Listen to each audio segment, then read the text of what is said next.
Renz Abando ang pagbabalik, lalaro na sa semifinals ng EASL.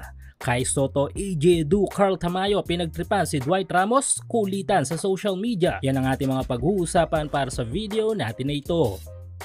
Hindi naging madali para sa ating Gilas Mr. Full of Energy player at highest paid Pinoy import sa KBL ng Korea ang pag-recover sa kanyang natamong injury nakaraan. Multi-injury kasi ang natamo nila Kai at ang nakakatakot ba dito ay damay pati ang kanyang spinal cord, which is isa sa mga pinakadelikadong injury sa laro para sa isang basketball player. Pero sa kabila ng tatag ng loob, dasal na ng kanyang mga Pinoy and Korean fans, ito't naka-recover na si Abando. Sa pagharap ni Renz sa ilang mga media interviews ay baka sa mukha nito ang saya dahil sa good status ng kanyang pagpapagaling mula sa delikadong mga injuries. Ayon mismo kay Kabayan sa mga interview ay ayos na daw ito. Well, makikita naman yan sa galaw ni Abando. At nito lang sa post ni Kabayan sa kanyang mismo social media account ay makikita na nakabalik na nga talaga ito sa court. Though shoot lamang ito ng kanyang produktong iniendorso ay basically sa galaw nito ay ready to go na si Abando sa laro. At bilang patunay na lalaro na talaga si Kabayan, sa post ng isang Korean sports page sa Twitter ay sinabi ng mga ito na lalaro na si Abando sa semifinals ng East Asia Super League. Makakalaban dito ng kanyang Red Boosters ang kupunan ng SK Knights na magaganap sa March 8 to March 10 dito sa ating bansa. Kaya magandang pa-welcome ito para kay Lakay. I'm sure na miss niya Abando ang laro at malaki-laki din ang kailangang ibawi nito sa kanyang kupunan. Dahil gusto mo bang kumita habang naglalaro? Dito lang yan sa pinaka-legit na betting site sa mundo na 1xBet. I-click lang ang link sa ating pinned comment at mag-register. Ilagay lang ang promo code na PLAYW1X para makakuha kayo ng up to 6,000 pesos bonus sa inyong first deposit. Pwede kang tumaya dito sa kahit anong sports, lalo na sa basketball, NBA, PBA at marami pang iba. Meron din silang iba't ibang mga online casino games. Sobrang dali lang mag-withdraw at mag-deposit dito using your GCash or bank transfer. Kaya subukan na ang inyong swerte sa 1xBet. Dahil sa tagal nitong nawala, malaking asset sa opensa at depensa ng kanyang si Abando, kung kaya't parang pilay na rin ang mga ito kapag wala si Kabayan sa kanilang kupunan. Abangan natin ang pagbabalik laro ni Abando at ibigay natin ang suporta sa March 8 to 10, lalo na ang mga kababayan natin dyan sa Cebu.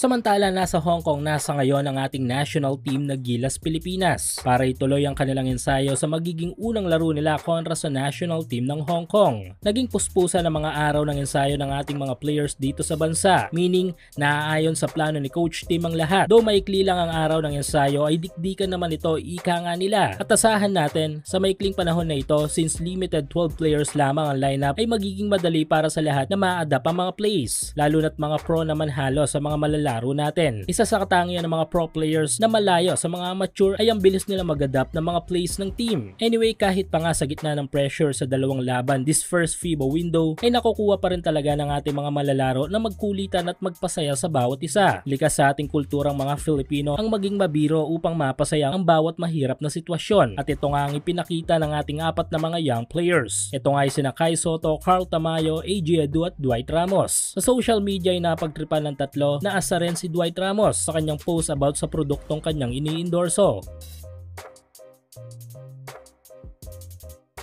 Kidding aside, maganda ang ganito dahil dito ay makikita kung gaano ka-close ang ating mga future players sa ating national team. Matagal-tagal na panahon din ang pagsasamahan ng mga malalaro natin na ito, kung kaya't mahalaga talaga ang pagiging malapit nila sa isa't isa, inside or outside ng basketball court.